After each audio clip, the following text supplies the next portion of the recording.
and Rob Edwards in the first part of the show. I've got to say, Gordon, Geneva looked quite nice, didn't it, in the background?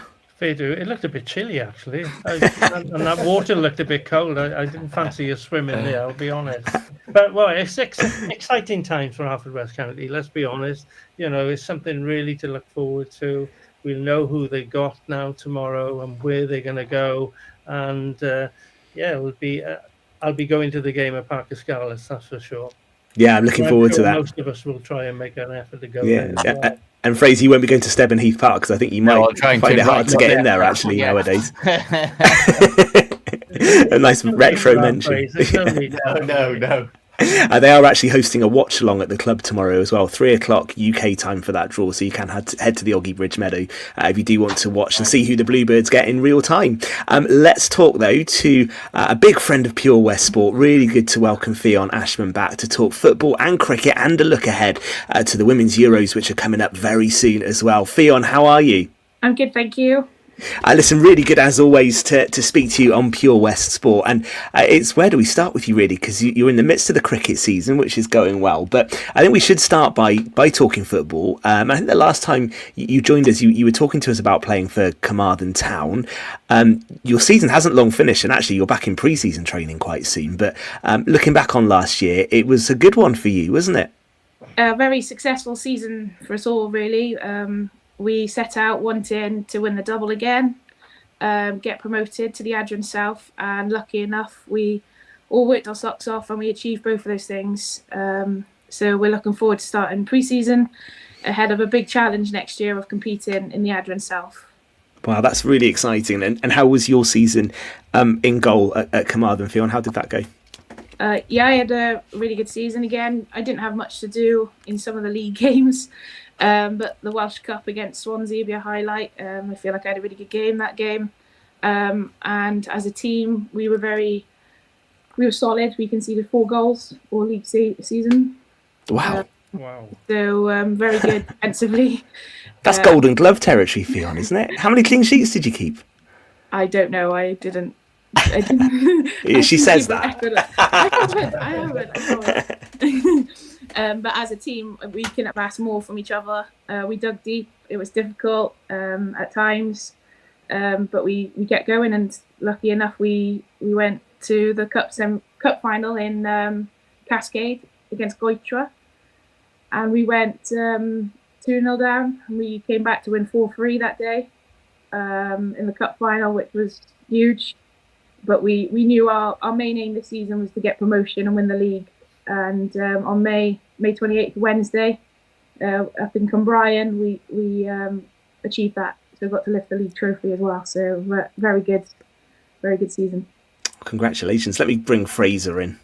Yeah, Ffion, congratulations. That sounded a great season. And I know you've previously been playing at the likes of Swansea City and Aberystwyth. Now, Carmarthen's hardly down the road, but it is obviously less travel for you of sorts anyway, although you have just mentioned winning the league at Carmarthen on Wednesday night. So that's not an early bedtime either. But how grateful are you that you able to have a club that's more accessible to you, but yet you can still continue to play a high standard of football?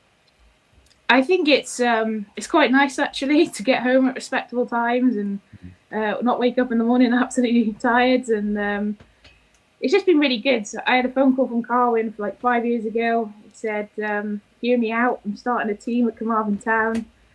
Unfortunately, we'd have to start at the bottom, like the lowest tier, and work our way up. And he said, "I got a 5-year plan. I want to be in the Adran leagues." And I thought, "Oh, this is a big risk, really." But me and Caroline Cooper from Milford, remember Caroline. We took the chance, and I've absolutely loved it. I can't fault it. There's been times I think I thought, I'm not doing much here, and I'm very grateful that we enter the cups because that's when I get to have a little bit of a game. But I'm really, really excited for next season. It's going to be so much more competitive, and who knows. We've done back to back, and we do another one. The dog thinks so, by the sounds of it. Yeah, sorry. Yeah, that's my dog, actually. Oh, right, sorry. Ffion, like you say, you're going to Carmarthen, they're so much more accessible for you. But I do notice it in Pembrokeshire football now. There's obviously a lot more girls football at junior age and a lot more good players coming through. You look at the Haverford County academies, you look at the SSA academies, you look at girls soccer schools that are run. Why haven't we now got our own maybe league in Pembrokeshire? And can you see a time again when we do have one where it is competitive, where players like yourself maybe don't have to travel to play a good standard football? I know that day is some way off at the moment. Or is the fact that these young girls are incorporated into academies so early, does that maybe stop it happening? I think I've never actually played probably football in Pembrokeshire, Pembrokeshire League. Wow. Even when we were playing for Mallaby Ladies, when I used to get to play with the likes of Angharad James and Hannah Lewis, we were playing in the South Wales League then. I think over the last few years, it's massively grown down here. I think Haverford County starting up all the girls' academies and under 19s and 17s is great. And I think in a few years' time, that could be a great start. However, I think for them to play a competitive league at the moment, they'd have to then go into South Wales or West Wales and push themselves. I think we're still a long way off in Pembrokeshire to be able to have a competitive league. It's incredible you say that. It's incredible because I'm old. Yes, I'm old. Jerry Rigby ran Pembrokeshire League many years ago, before your days, Ffion, but there were at least 8 to 12 teams playing from Pembrokeshire in a Pembrokeshire League. It's just so sad that the demise of that league has gone, and you guys now got to play somewhere else like Carmarthen, Swansea, or wherever.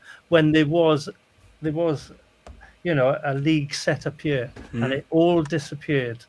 It is very sad that we have to start again to give these girls an opportunity to play at Welsh League level. It is a shame, but they will build it again at some point. Yes. Yeah, but I do think it will get there. I think it's going to take a lot of volunteers, a lot of funding, a lot of backing from men's teams, which Haverfordwest are very lucky, I think, with how well they're doing as well. And they're getting the girls and the women now on board. I know Amy Scarfield's playing for Aberystwyth. She's helping coaching in Haverfordwest Academy, so there's good role models and all for the players. Yeah. I just think we're still a long way off for there to be, like you said, back in the day with Jerry Rigby. I don't know what. You mentioned Caroline Cooper. She would tell you all about that. She's Welsh international as well. She was playing in those leagues, so she would tell you how good it was back in the day. One thing we are doing pretty well in Pembrokeshire, Ffion, and we'll just change sport for just a sec, is the women's cricket, actually. And let's talk cricket, because I know this is your other sport, isn't it?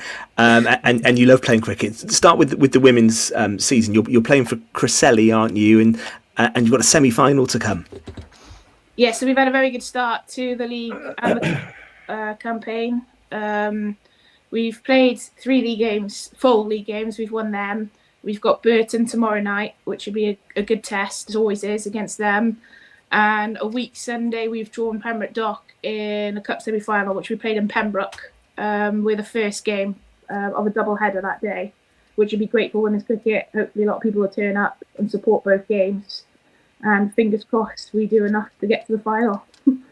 Tremendous idea, that, isn't it, Ffion, to have them back to back? I've always thought that, like you say, it does draw interest, because if you're a fan of one of the 4 teams or a follower of one of the 4 teams, you tend to come and watch both. Or if you play in the first one, you'll hang behind. Or even if you're playing in the second one, you tend to arrive that bit earlier and catch it. So it really does help crowds and maybe promote a bit of a vibe and give more exposure to these games, doesn't it? Yeah, we have. We used to play the cup semi-finals. I remember when I used to play for Burton, they used to be in the week, and we didn't get many people there. And then when I joined Cresselly, they came up with the idea of having a double header, and we had so many more people there supporting. And like you said, if we're on first, we stay and watch the second game. If we're on second, we're there early. We watch a bit of the first game, and I just think we all support each other, and it's just good to see so many women out playing cricket, and a high standard as well. The standard of ladies cricket is getting better and better, which is great to see. And there's more and more teams, like Langham's joined the league this year, Sort of Slut recently joined. So to have 2 competitive women's leagues in Pembrokeshire, I would never have said that would have happened like 5-6 years ago. Yeah, and competitive indoor league as well. And of course, more females now playing in male team on the Saturdays, which is positive. It's something we had at Llanrhian. We had 3 ladies representing our seconds this year. But we're not here to give you a completely easy ride, Ffion. I have been down the list of transferred players this year. I did notice the name Ffion Ashman from Cresselly to Hundleton. So explain that big money move for us. There's so Cresselly this year started up a 4th, 5th team of Haverfordwest. Right. Cresselly, I think, is a fantastic club. I absolutely love the club. They have so many players coming through the junior setup who have such bright futures. I think a lot of them we will see in the first, seconds team very shortly. Oh, already, yeah. But I played a lot of last season on permit for Hundleton. Right. I loved it. They were so welcoming. I got the ball, I got the bat, and I just felt like I wasn't taking a place of a younger player that could play with their friends. And I've got friends at Hundleton, so I decided to make the move, as much as it broke boxes off. I decided to make the move, and I've absolutely loved the start of the season with Hundleton. It's a great laugh. There's some good players coming through there, young ones, and it's just great to play somewhere different, really. And I'm enjoying my cricket, which is the main thing, and I've got to play Wiki, which I've wanted to for a little while. So it's all really, really positive this season so far. Well, you've got a wicket-keeper in the studio there in Fraser. You'll have to get together, do a bit of coaching together, Fraser. Yeah. And actually, though, Ffion, as the cricket season continues, you're back in football pre-season training, aren't you? Really soon. So, how challenging is that? Because you're recovering from cricket at the weekend, back into pre-season training into football. Is that something you have to juggle a bit? Luckily, it all falls on the right night. So I'll have cricket training on a Monday, cricket game on a Tuesday, football on a Wednesday. I'll actually have a night off Thursday, Friday, cricket Saturday, and then if we have pre-season games, they'll be on a Sunday, or if not, I'll have county cricket if I can get back to training with them and stuff, which I've found tricky. I've missed a lot of county cricket this season due to football. So it has clashed a bit this season. But I wouldn't have it any other way. We've been successful. You've got to make sacrifices to win things, and luckily the sacrifices pay off, because otherwise I think I would probably sit there and cry. But we've been there. We've all been there. But no, it's going really well. All of it fits quite well at the moment, so I'm enjoying it. Sacrifice is one thing, but also a really good diary, I think, Ffion, to keep up to date and make sure you get to the place at the right time as well.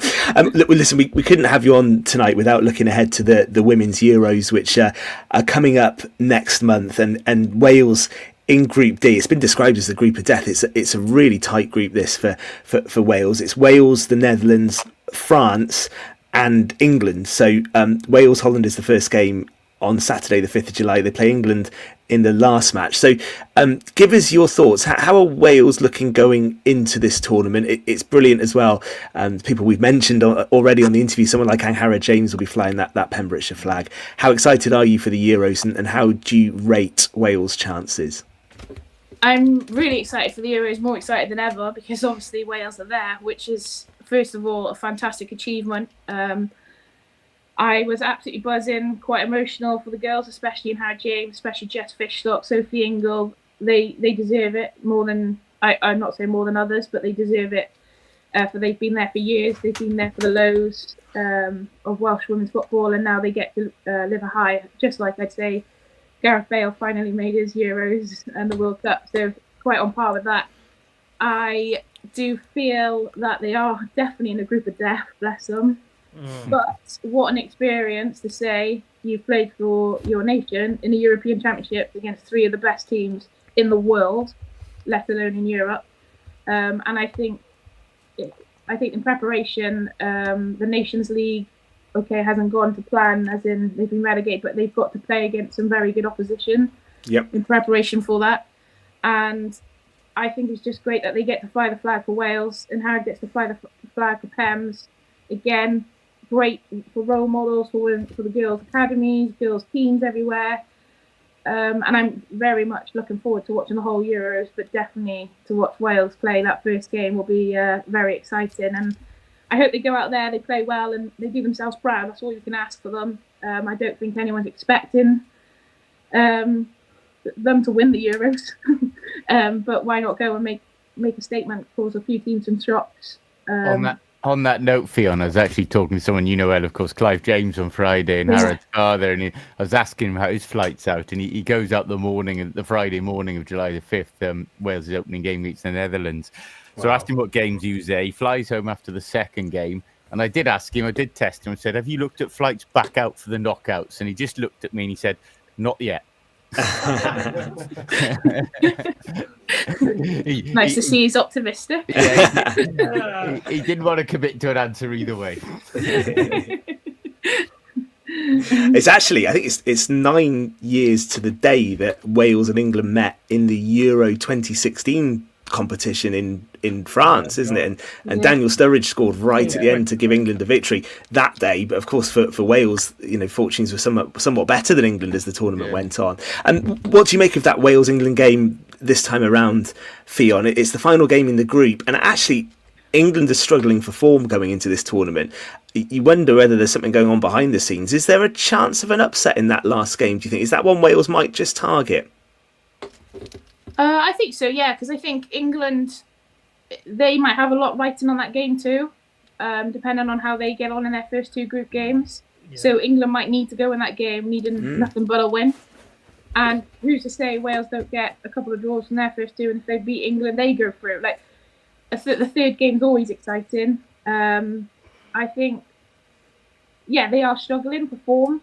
I do wonder what's going on with England at the moment, especially going off the back of the last Euros. I thought everyone would be buzzing to go out there and try and regain the title again and keep it. I'm not sure what happened to Mary Earps. I'm not sure, obviously, what's going on with Millie Bright, but I still think they've got some talent there. And I do think they are obviously going to be one of the favourites because they know what it's like to be there to win the trophy. So it's going to be a massive test, but if you asked me 6-7 months ago, I would have said probably not that great chance. But recently, I'd say, why say no? I think they got a great chance to go out there and cause an upset with a couple of the teams, if not all three. Yeah, and who's your tip to win the tournament? I can't look past Spain. Yeah, I think I'd probably say Spain as well. Yeah, they look good, don't they? I think it's going to be. I'm going to say Spain and Netherlands final. Okay, so that means one of England, Wales and France won't come out the group then, Ffion, yeah? It's one to watch when that gets going. What does it mean, just finally for you, what does it mean as someone who's followed women's football, and we speak to Joe Price regularly on this show as well, but to see Pembrokeshire women playing in that Wales side, does that give you some extra pride? Yeah, I think especially because I've been lucky enough to share the pitch with Angharad growing up. We went through junior football together for quite a bit of time. When Wales beat Republic of Ireland in that game, at the end of the game, I was quite emotional. More for Angharad and the girls, but more for Angharad. I think it's fantastic for someone from Pembrokeshire, from a little town village that Angharad's from, to go. I played for Wales in the European Championships against three of the nations. I think it's going to be great for her to come back and tell some stories to the younger children, and she continues to just be an inspiration and a role model, which is all we can ask for a small place like Pembrokeshire. She's showing that girls can dream and achieve, basically, which is great. That's phenomenal. I have to say, Ffion, this time last week, Fraser was actually in Belgium, and I think he was quite emotional as well. Nothing to do with the score. It was the Belgian beer, wasn't it, Fraser? when that fourth Belgian goal went in. It was the range of everything, I think, to be honest with you. I had to watch the highlights back the next day to calm down. Yeah, pandemonium in that way end as we came back from 3-0. But well used to it now, going away with Wales and having the excitement and then having my heart broken at the end. So do it again at Wembley in October, I think. Well, listen, Ffion, it's an absolute pleasure to have you with us again tonight on Pure West Sport, and you speak so brilliantly about just the positiveness of being involved with sport in Pembrokeshire. It's brilliant. So you keep that up. We will talk to you no doubt during the Euros, I reckon, as that unfolds. Good luck for the rest of the cricket season, and good luck with that semi-final, and good luck for the pre-season starting in football as well. Sorry, Ben. Thank you. literally just had a request come through my phone. I won't mention the sender. He wants me to ask Ffion, how did she enjoy her 30th birthday party a few weeks ago? It sounded like quite a pointed question, so I imagine there's stories to tell. Is that right, Ffion? Not on air. Yeah. So the actual day of my birthday was the day we played Carmarthen away. So we got the trophy on my birthday, which is great. So the Saturday after that was my 30th. So obviously it was double celebration. Oh, right. It was a great night. There was lots of dancing, and yeah, it was great. Ffion, I thought you answered that question very skillfully, actually. I can see why you kept so many clean sheets last season, dealing with a question like that. Thank you very much, Ffion. We will speak soon.